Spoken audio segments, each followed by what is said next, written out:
Thursday afternoon. Everybody, here we Divorce Sucks. Welcome to Divorce with Integrity.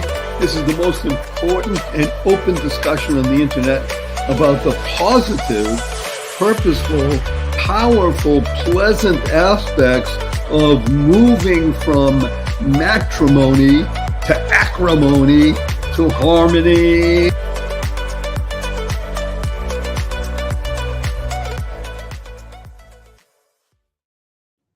Good day, beautiful, bountiful, beloved, immortal beings, and good-looking people. Remember, you're good-looking. You're always looking for and finding the good. We have good in abundance because we are discussing one of the most interesting and difficult aspects of life, which is called divorce.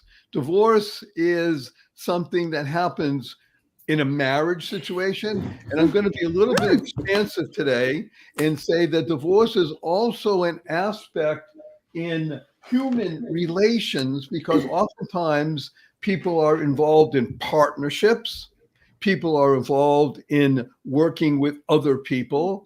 And the process of divorce applies not just to marriage, but in many aspects of life. So we're going to focus, of course, on marriage because that's the one that interests us the most. That's why we began all this. But I just want everybody to understand that when we talk about divorce with integrity, we're talking about divorce in all the myriad aspects of the process.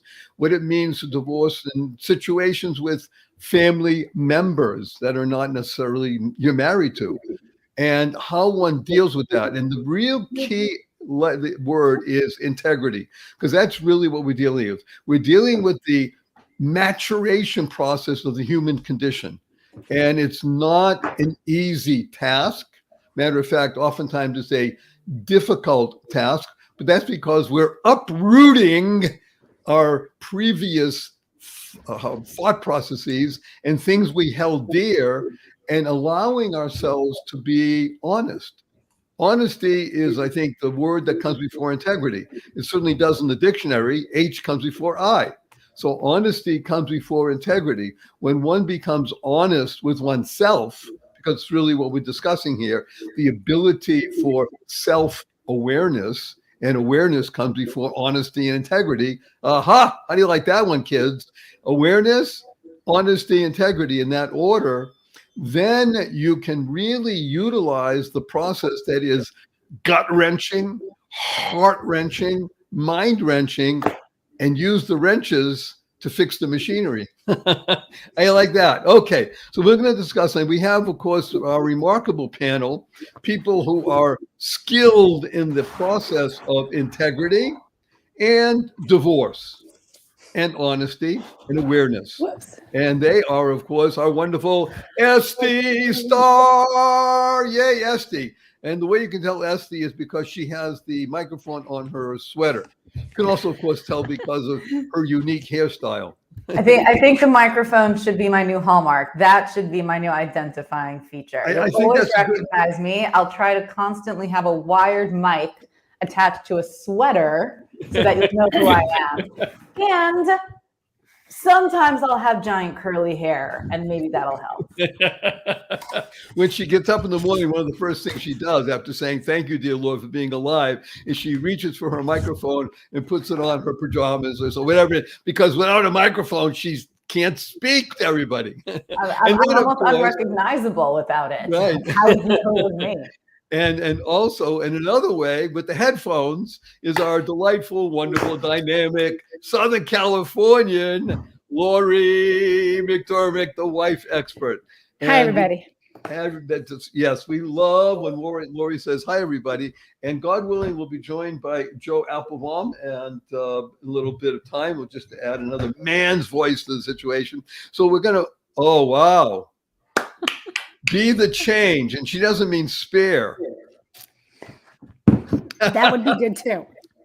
How do you Always like pick that it one? up. Did you like that? Be the change, not the spare change. Okay, because that's how. By the way, that may be a great segue, because I'm a guy, so I'm going to say this.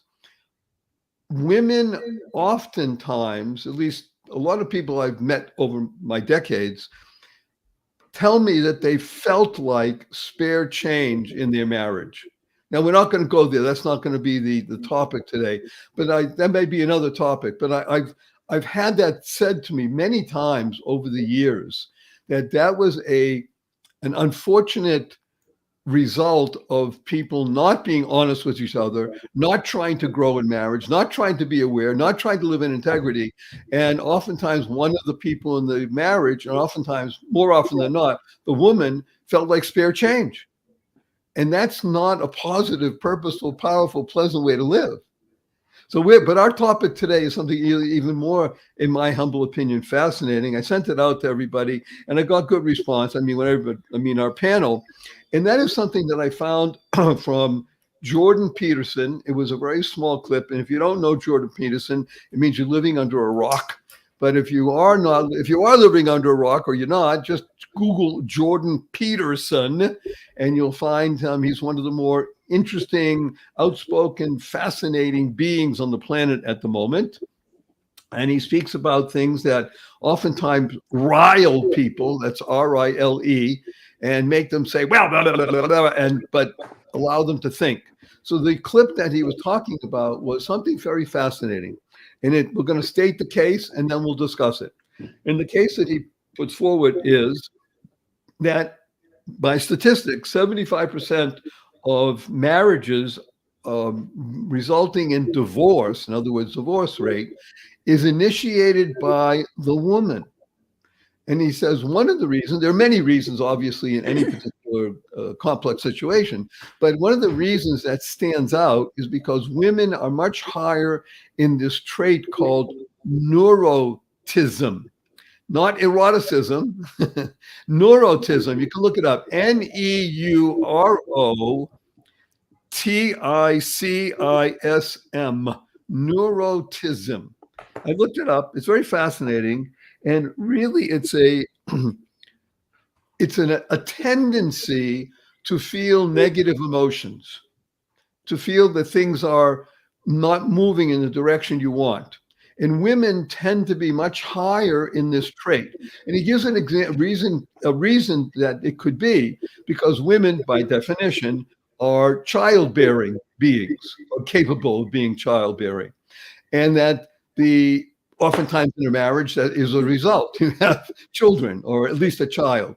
And the motherly instinct for the infant is, of course, safety. That's the number one issue. And therefore, women are much more sensitive to non-safety situations. And they're much more prone to see the world as a dangerous place, or at least a place of challenge, we'll call it that. And they get unhappy faster.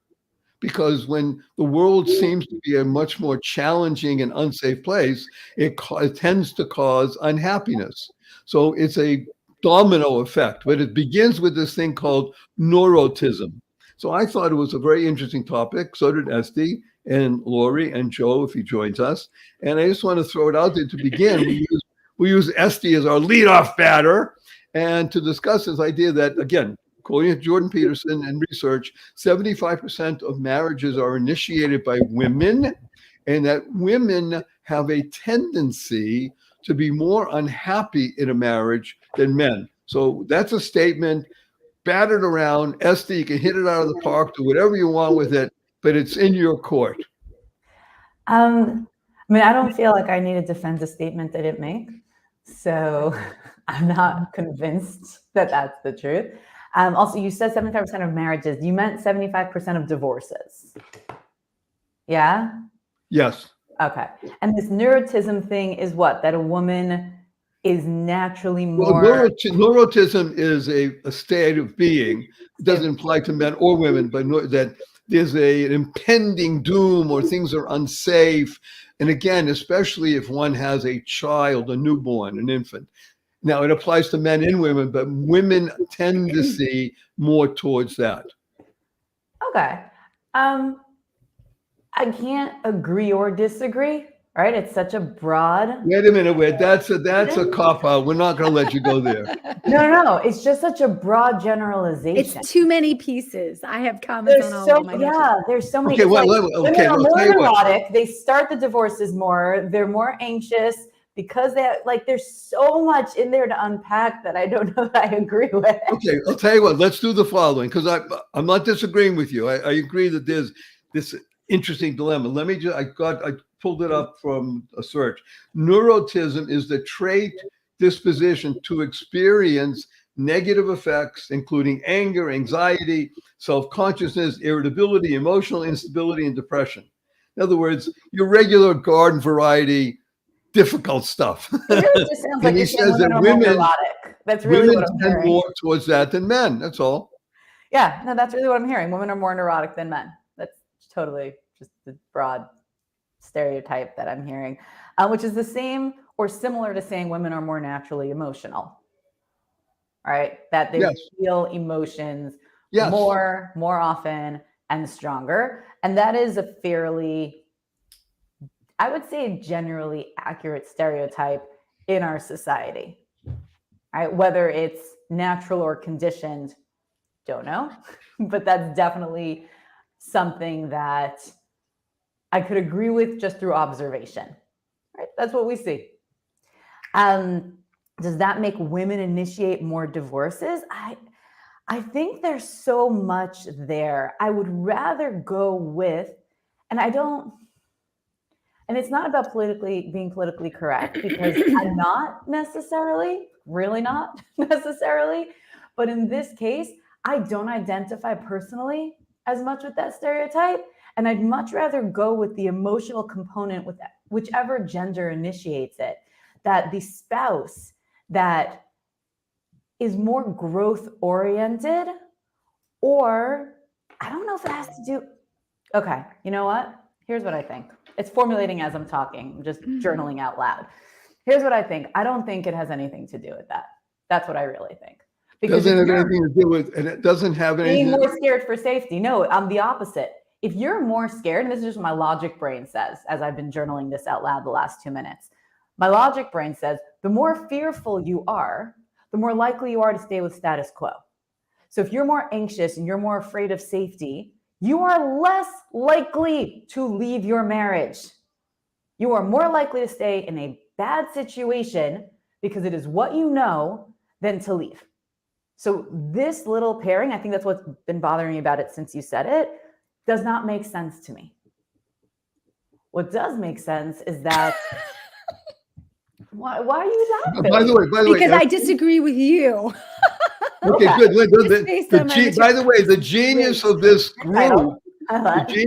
group, in discussing this unique situation is just this. This is not for everybody to feel, agree and have baby oil and say this is wonderful. This is real stuff. Right. We're talking about real human beings. By the way, I will agree with you on very fundamental that oftentimes, and by the way, this tends more towards women, that women will stay in a difficult situation, very difficult. I mean, talking about the extreme of wife beating, just because the status quo.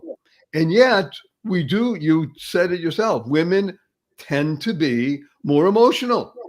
It's an interesting dilemma. I mean, I don't see a contradiction in that, but I'm curious on Lori's opinion. Okay, well then we'll stop with you. We'll move to Lori. Lori, you have let's just take this one thing that Esty said about, and if you could rephrase that so I can have a point position to jump, is that in your opinion or your experience that women in general are less likely to leave a unhappy marriage because of safety? No, that wasn't what I was saying. I was saying that I know. So say it. More fearful. A person who's really afraid is less likely to change status quo, because usually what's out there is scarier than what's in here.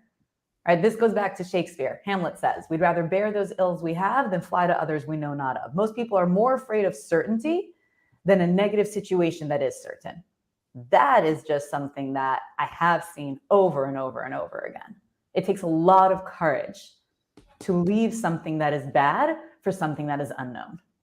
And so someone who's more naturally fearful, neurotic, afraid is going to be less likely to step out if they don't have the certainty or the resources to do so. Okay, so here's my thoughts on that. If we're talking, and again, it's very specific. If we're talking about people who are being abused, there is a odd sense of comfort in that situation, which is kind of sick. But for a regular woman who is choosing, do I want to divorce this to get away from that? Or knowing there's the unknown, the thing about that is it's not unknown, because there are lots of women on this planet who have been divorced, let's say 50%. So if someone who's got an anxiety issue, and I talk to lots of women who are anxious and lots of women who do get divorced, the women who do get divorced, I haven't seen a correlation between who's more anxious and who's more not. I feel it's the same. It is like, I don't like this. I can't change it. It drives me nuts. I want better. And no matter how anxious or unanxious they are, as having anxiety, or on, anxiety helping drugs, I have a lot of women on those, they still might want to leave. In fact, I feel the more the anxious woman they are, the more they don't have the wherewithal to stay focused and confident in their own skills to be a stronger person to stay, to leave. And that is just in my realm of the people who call me. People who call me aren't being abused physically. People who call me aren't, they're not in financial disarray. I mean, there's a certain type of person that calls me and it is like, I don't know what to do with my marriage. This isn't working. I don't want a divorce, or maybe I do want divorce. Help me figure it out. And I want to say about half of the people who I work with end up telling me, I don't want to do this. I want a divorce. I can't, this is making me too anxious. He's making me anxious. I need freedom. I need calm. I got to get them away from him. Well, let me jump in here for a moment, if I may, because I find this on the guy side, but not speaking as a guy. I'm speaking as understanding human. Do you oftentimes or speak to the person when you're, let's say, counseling them? They come in not just on the phone, you sit down and say, you're anxious, you can't find calm, and he's the reason. Do you oftentimes try to make them aware that the calm has to come from you? Yeah, there's 100%. nobody out there that can do that. 100%. But by definition, everybody knows somebody that can push a button. Hey, hello, we're all button pushers, even if we don't want to be. But by the same token, unless and until someone recognizes the initial awareness, wait a minute, I'm the human being here. I'm the one in charge. Okay, something, I don't like him anymore. I don't want to be with him. Many other reasons. But in terms of calm and being anxious, well, that will never happen. You'll never be that way, no matter who you're with, unless it's you. Yes. And that takes a lot of wherewithal to recognize that. And I can talk till I'm blue in the face and people will say, wait, aren't you helping me get him home? And I'm like, I can't get him home until you become a better person. If you're not a better person, he's never coming home. And by the time you become a better person, you might not want him anyway. So we don't know where we're going until you become a better person. And I can't do that for you. I will walk you through that. So again, let's go to an issue that, again, is in today's society, more so maybe than even 20 or 40 or 50 years ago, to say these words. Let me try and make sure that I'm expressing myself. Men and women are different. That's a statement. I'm making that statement. Men and women are different in the way we approach life. I think, or at least I know from experience, that women tend to be more emotional. Now that, by the way, has a lot to do with culture also. In certain culture, men are not even urged to show emotions, let alone encouraged. But women tend to be more emotional. And I don't disagree with the Jordan Peterson idea that a lot of it has to do with the birthing process, whether or not one gave birth, that there's a different kind of dynamic for a mother to a child than a father to a child. I mean, let's be blunt. as much as the father loves a child, it's the mother that gave birth as part of it. And then there's a whole emotional set that goes with that. But I'm making a statement: men are different than women, and it seems to be that women are more emotional. Not that there's a negative or a positive, more emotional than men. And I think that there's a lever of positivity in it that once they do become aware, let's take Esty as an example, Lori as an example, once they become aware that, wait a minute, it's my life. I'm aware. If I want to be honest with myself and live in integrity, I can step into a higher plane. Now, it may be like you said, Lori, you might not want to be with them anymore. Or in your case, Esty, I don't want to be with them anymore. But that was a process. That wasn't an event. That was a process. Am I correct on that, Esty? It's definitely a process. And there's something that's just really bothering me about all of this, and I'm trying to put my finger on it. Okay, good. Something that's bothering me about the whole, and I happen to like Jordan Peterson. I don't live under a rock anymore, so I do know who he is. And I don't know exactly what's bothering me about the whole conversation. I think, where does this entire concept help anyone? How does this serve knowing this, whether it's true or not? Where is this in service of anyone in their journey? What's that word? How do you say it?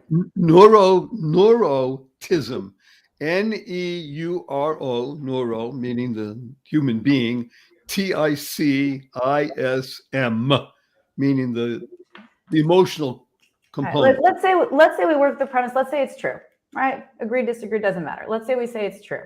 So what that would mean, working with what I'm understanding, is that women are more naturally sensitive, emotional, specifically to the safety of their offspring. Someone who has children is going to be more concerned with the safety of her offspring than the father. Let me just add one component here. One component that, by the way, that I've seen and experienced firsthand.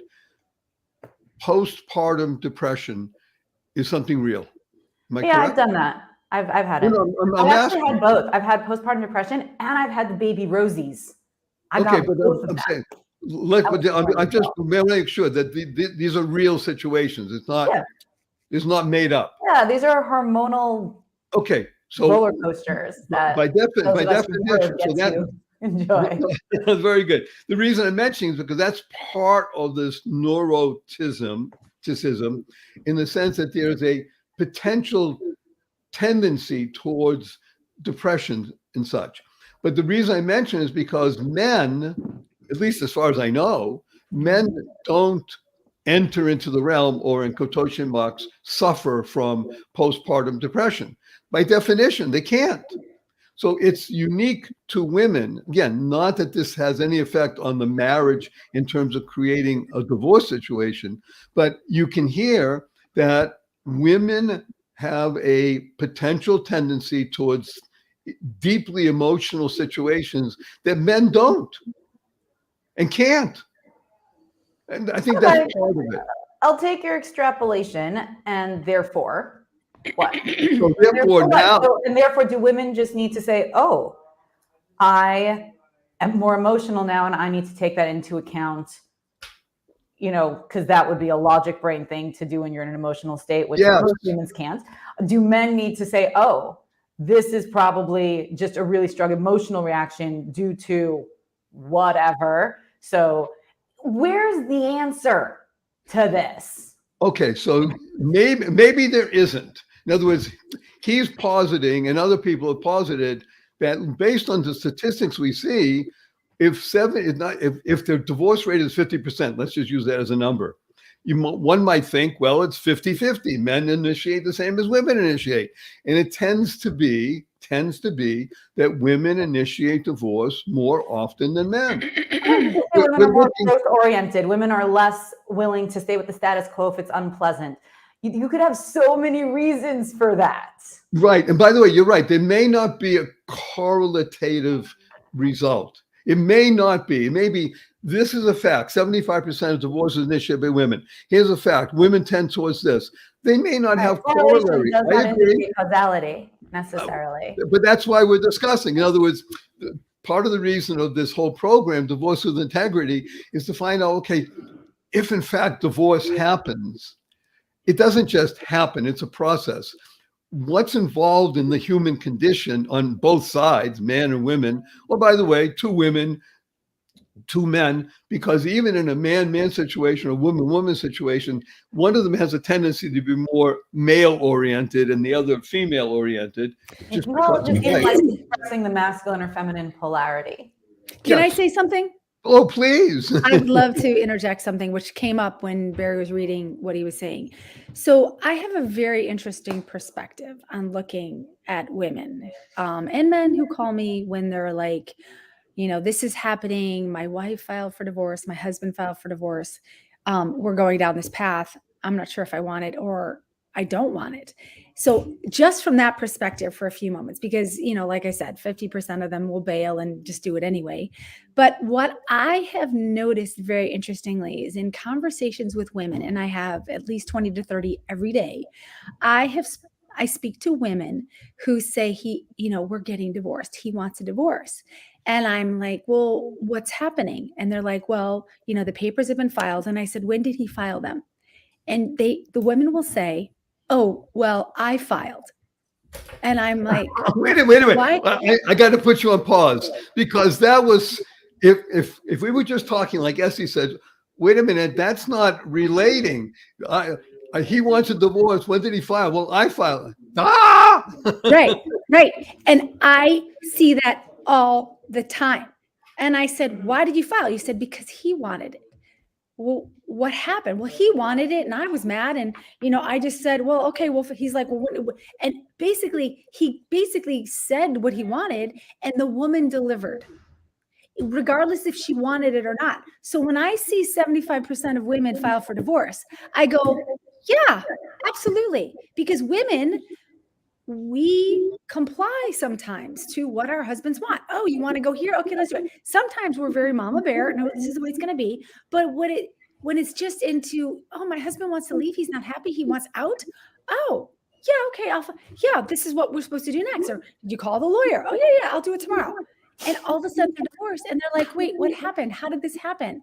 And when I backtrack with them, they see, oh, yeah, right there in that moment, I was on that plane and I just did it. But if I wouldn't have done it, we would probably still be married today. And I can't tell you how many people I've interviewed above the age of 60 say the same thing who've been divorced 20 or 30 years. Well, how'd you get divorced? Well, he wanted it. I ended up filing. I didn't want it later, but it was too late. So it's like, it's so interesting. Right or wrong, it is the data and it is the facts. And I pay more attention to the people above the age of 60 who have the, you hear 20 years going, I know everything. No, you don't. No, you don't. You don't know anything. You don't know anything. I got to put you on pause for a moment, because that was so beautifully said and delivered. And it's so funny because you look at people's ages at 18 or 20, if you ask kids, well, they know everything. And if, like you just said, if you ask people above the age of 60, well, they know everything now. So it's wait till I'm 60. I'll be like, I don't know anything. They never, in the intervening 40 years, nobody learned anything. It's crazy.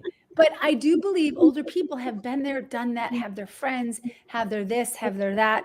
And there are people who said, I didn't want to be married to this guy. Like today or yesterday, I had a conversation with a woman who got divorced and she's so happy. And so divorce works. That's why this program exists. When you're divorced, let's make it a pleasurable experience for everybody. But if you didn't want it and you're in that position, I think that's where that comment comes from. And that's why it's 75%. My thoughts. I like that so much. That makes me, I think, and again, I'm still putting my finger on all the pieces of what bothered me about that whole statement from the beginning.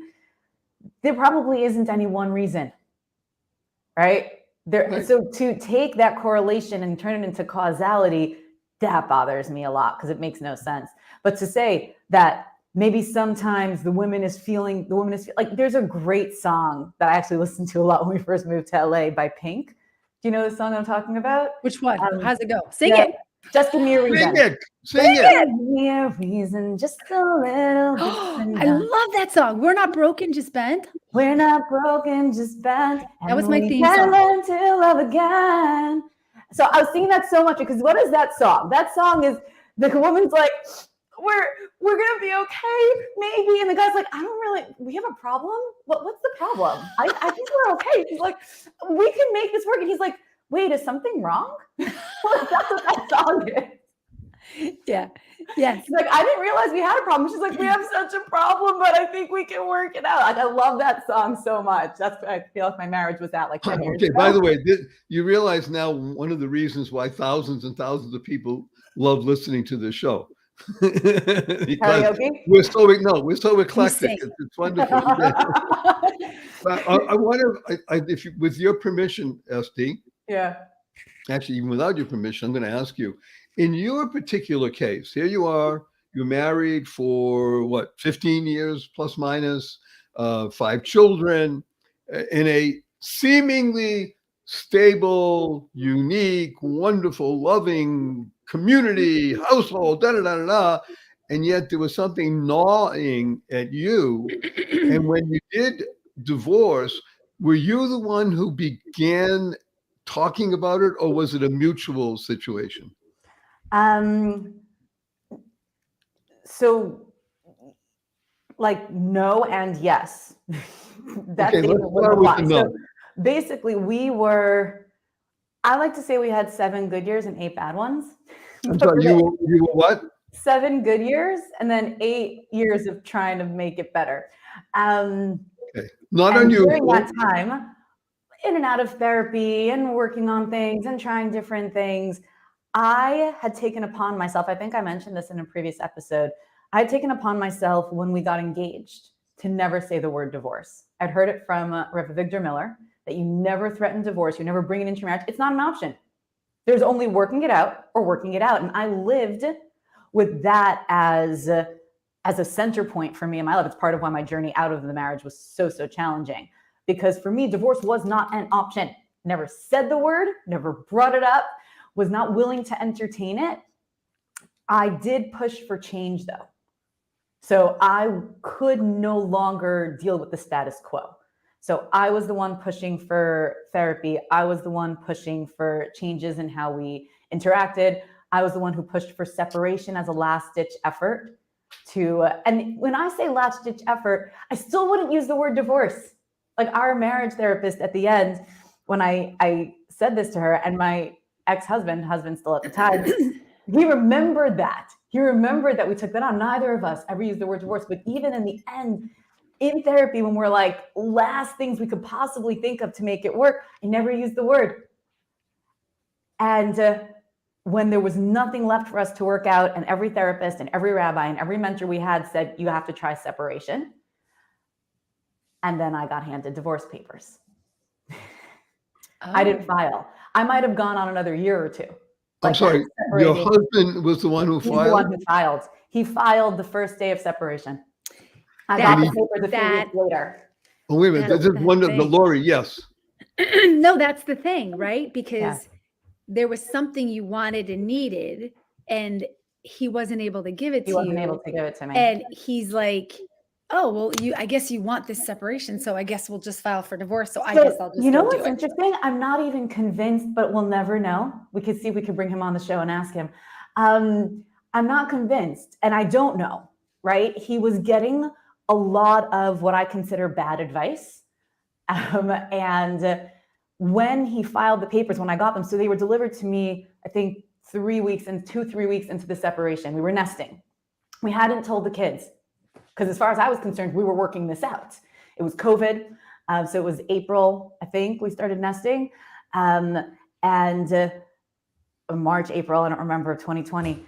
And so I was with the kids on the weekdays. They were being homeschooled. The whole world was crazy, right? They were out of school. They're being homeschooled. He was away during the week. I would go away on the weekends, same with my brother. During the week, he would go away under the guise of working.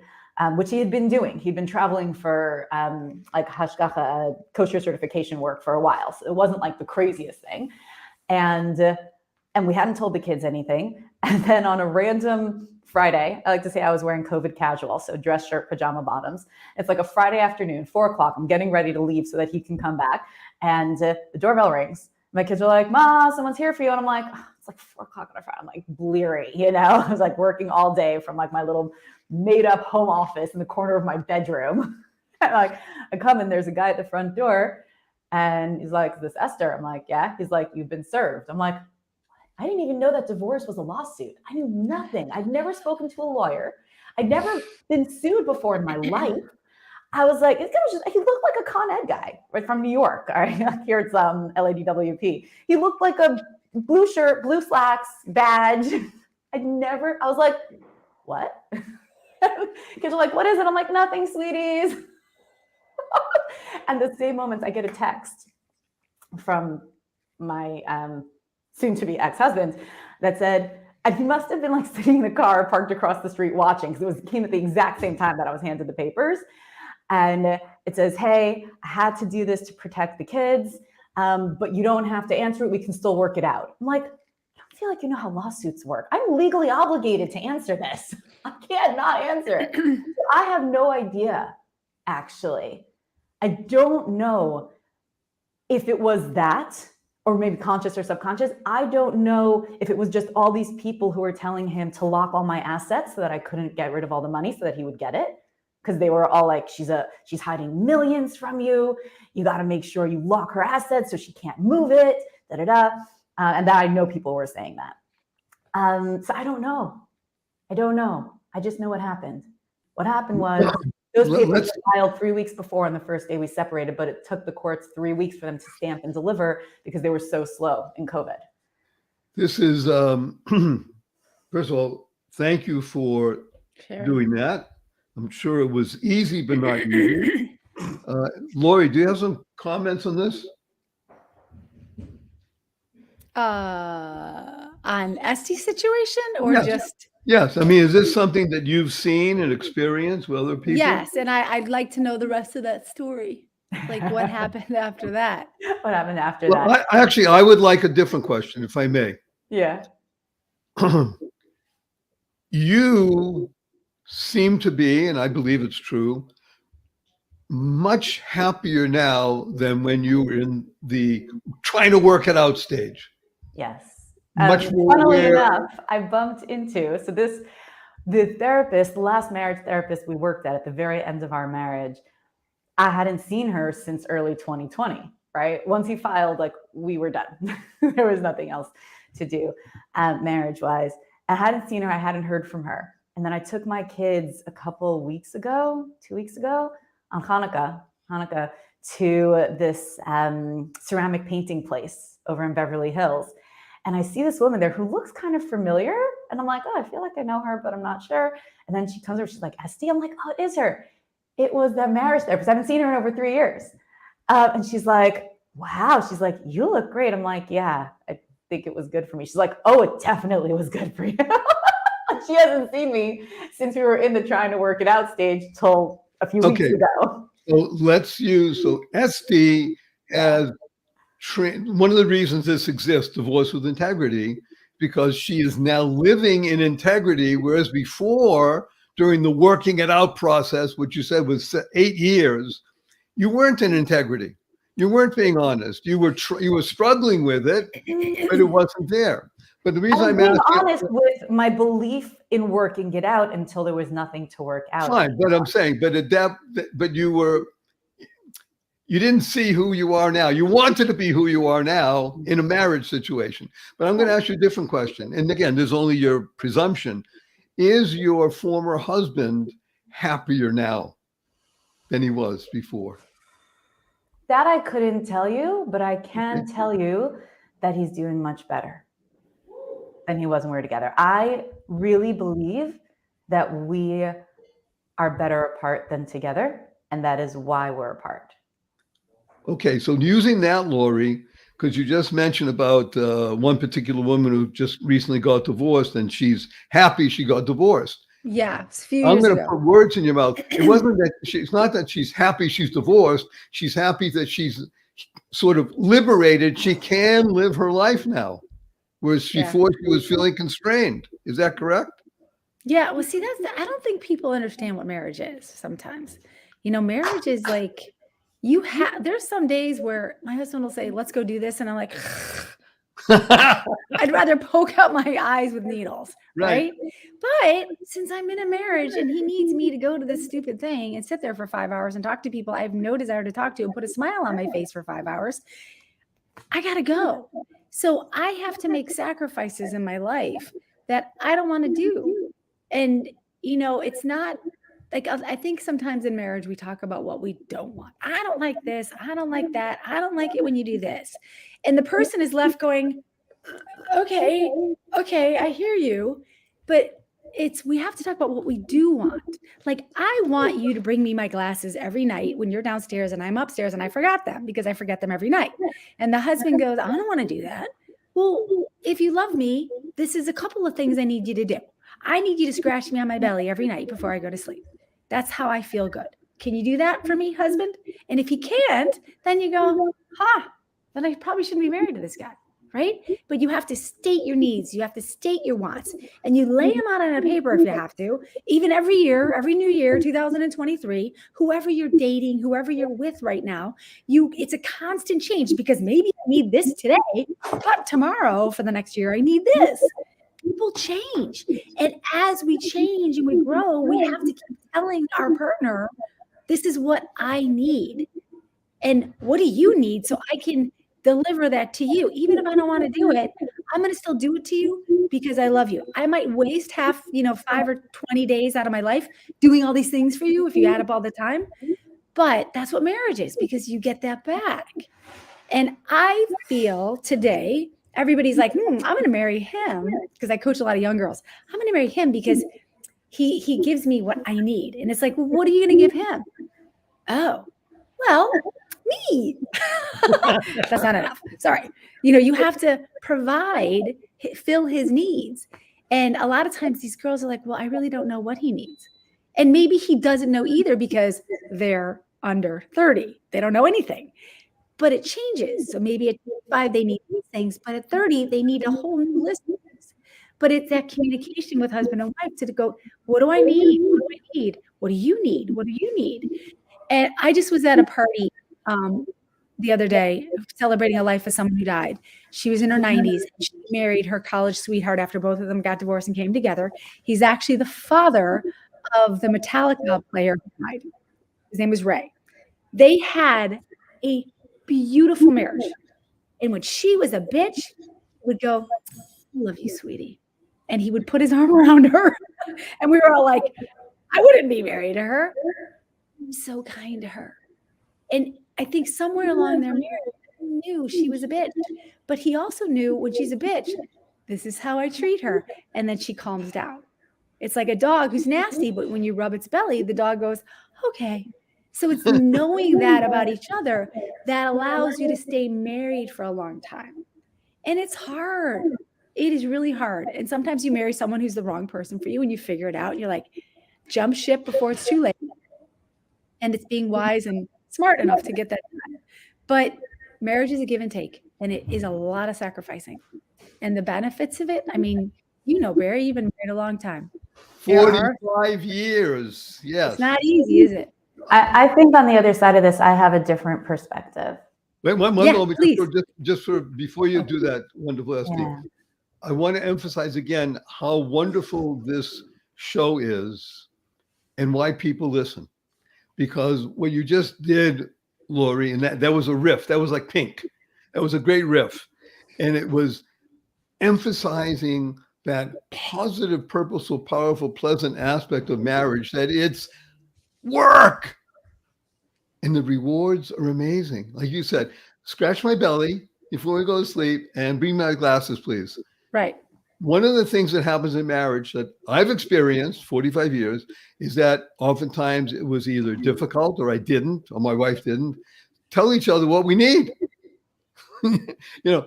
I think she knows what I need, but She's not a mind reader. That took me 10 years to figure out that she's not a mind reader. And it took her 10 years to figure out that I'm not a mind reader.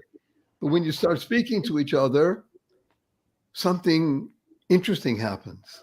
All of a sudden, there's a little more flow. Marriage can be a great flow. Yeah. And I like what you're saying. And for everyone who is divorced and trying to live in integrity, you still, like for Esty has all these children with him together. They have to find that balance and discovering, it's just a new level, of what he needs and what she needs. Right, Esty? You have to do that so your kids have a safe place to land, knowing both of you are united. Because the minute they feel that division, they'll play you against each other. So by you guys being together, which you're so good at, and having this united front with your husband, whether you're married or not, is what your kids need, which you're brilliant at. Thank you. Yeah. And I think, if I were to tie this all together, it's not that I disagree with you. It's that I come from an abusive home growing up. And so hearing all the kinds of things that you're saying, like it's hard and it's work and you sacrifice, something that I've learned as I've grown older is that people will understand words and concepts differently based on their own personal experience. And so I heard people say marriage is work and it's hard and it's sacrifice. So I was in for it. I'll do the work. I'll sacrifice. I'll give up whatever I need because it's worth it. I'll do all of it. And it's a nuance. It's a nuance that I think I've only started discovering not that long ago. It's not that it's not work and it's not that it's not hard, but you enjoy even that part of the process. Good. This is important. Of your love for the other and the marriage. And the way that I experience it now in my life, I love to dance. And I'm falling back in love with my business as we've relaunched the consultancy. We're in the middle of relaunching the business school now. Just, breathing life, new life back into all the things that we had burnt down in the process. And so in dancing, it's hard. I am learning things that I did not know, ways to use my body and move and steps. And I'm just tripping over my feet sometimes. Sometimes I get really frustrated with my instructor. By the way, great analogy. I had a tantrum during one of my lessons. I'm doing social ballroom now. I did salsa and bachata for 2 years. Now I'm doing social ballroom. So waltz, foxtrot, cha-cha, rumba, swing, tango. I love tango. So we're doing waltz. Waltz is so hard for me. It looks so easy when you see people do it. And we're trying to do waltz. And I'm just like, I can't get the footing. I keep getting stepped on. And it's not him, it's me. I'm just like, and there was one moment I was just like, duh! And I had this like little tantrum in the middle of my lesson. I was like, okay, I'm better now. But I love it. I love it. I do my drills every day. I love learning to move my body like that. I love it. Is it hard? Yeah. Am I sacrificing? Yeah, I'm giving a lot of my time to this. I'm doing a lot of lessons every week. I'm practicing in between. But what am I I love it. So okay, I want to put you on, Esty, I want to put you on pause for a moment, because what you're bringing out is so vital. Words mean different things, different people. Yeah. Work, sacrifice. If you say it like work, sacrifice, if you say work, sacrifice, opportunity, movement, because the analogy you're bringing about learning how to dance is so important, because everything about dance is liberating. Yeah. I love everything about dance is learning new things about your being. And I'm going to say that that's what Lori was saying about marriage. And that's how I want to translate it, but that's not how I used to. No, I understand. That's why everything, right? That's why we're talking. This is divorce with intent. We're moving in integrity, in honesty, awareness, and alignment. Right? The dancing, when you get it right and you're in alignment, everything it starts to make sense, and you're like, oh wait, I get this now. Whereas before, I'm just like, wait, this arm here, legs, and this does not. I do not look like the cool dancing people that I see. I'm like, why does I'm copying you, but my body does not look like yours. Like, what am I doing when I'm copying you and I don't look at all like you? What am I missing? So, but that's what we're bringing out also about marriage. See, marriage and divorce they're not opposites, or it's one coin, two pieces.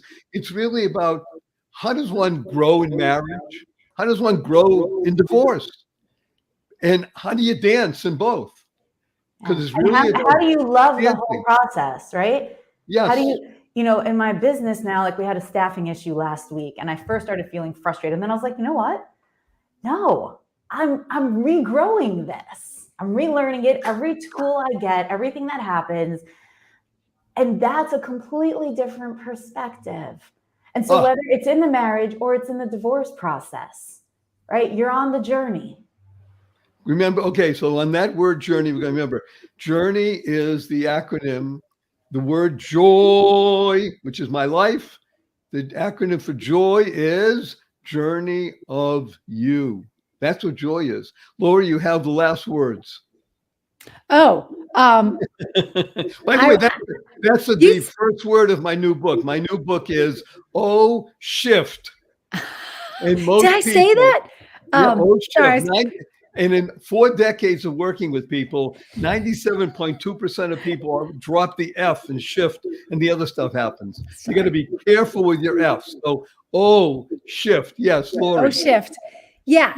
So you were talking, it's all about you. If you're good, then the dancing goes. It's like if you get on the dance floor and your husband's like, ugh, or he gets out there and he's stepping on himself, you can guide him only so far. But at some point, if he's not into it or he's angry because his feet are not working, he's got to go sit down. You're going to keep dancing. And at some point, he'll figure it out and jump on with you. But if he chooses to sit down and be grumpy because your life is full of dance and love, it's not your problem. Woo! It's not your problem, right? And that's a wonderful high note, I think, to conclude this particular podcast. And you'll be able to find us soon on all the podcast outlets, as Esty has pointed out. We're moving on to podcast world because many more thousands of people, millions want to access. Yeah, it's about you becoming the best you, right? Mm-hmm. Learning how to dance, as we used to say, dancing in the rain, learning how to dance no matter what it is. And if the other person can't dance, well, you know something, at least let them enjoy watching you dance. You can light up their eyes in their life. If they can't move, they're stiff and they don't want to, okay, then watch me. I'm going to dance and I'm going to fill my life with such joy that it spills over because our cup runneth over with love. Yes. Barry, one more thing before we go. Esty, I think you had so many great things to say. And I think, since Barry and I are still married, if we had Joe here today, it would have given a totally different perspective and added a lot more value. I really missed him. Hopefully he won't be gone again, but I love. And then in the beginning, when Barry had said something about marriage or about women to men, you and I were both like, no. Where again, if Joe had been here. So it's really nice that we have a 2 and a 2 guy. Okay. Joe, you hear it? Hello, where be you? Okay, we're on that wonderful high note where, as we do every show, we're going to do a group hug and we're going to give a blessing to everybody. And God willing, we'll see you again next month. And of course, HUG stands for heartfelt, unlimited giving. On the count of 3. Ready? 1, 2, 3.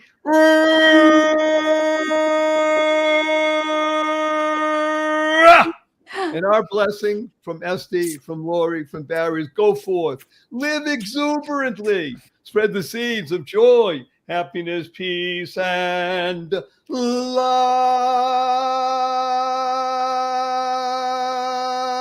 Go mad, go make a difference.